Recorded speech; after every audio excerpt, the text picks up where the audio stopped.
Hello students, me Ankush sir. Biology in 1 मिनिटमध्ये आज आपण बघणार आहोत डबल सर्क्युलेशन. मुलांनो, आपलं हार्ट हे 4 चेंबर आहे. त्यामध्ये 2 ऑरिकल आणि 2 व्हेंट्रिकल आहे. आपल्या हार्टच्या राईट साईडला असतं डिऑक्सिजनेटेड ब्लड आणि लेफ्ट साईडला असतं ऑक्सिजनेटेड ब्लड. आता राईट ऑरिकलकडे एंटर होतं डिऑक्सिजनेटेड ब्लड. राईट ऑरिकलकडून ब्लड एंटर होतं राईट व्हेंट्रिकल. राईट व्हेंट्रिकलकडून जातं लंग्सकडे. लंग्समध्ये ब्लड केलं जातं oxygenated.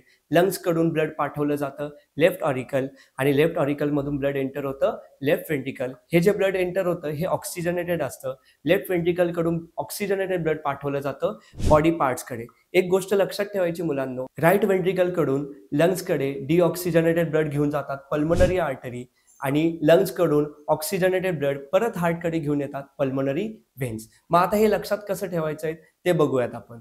Ram and Ritu very pretty and loving. Please very lovely audience let visit Amitabh Bachchan.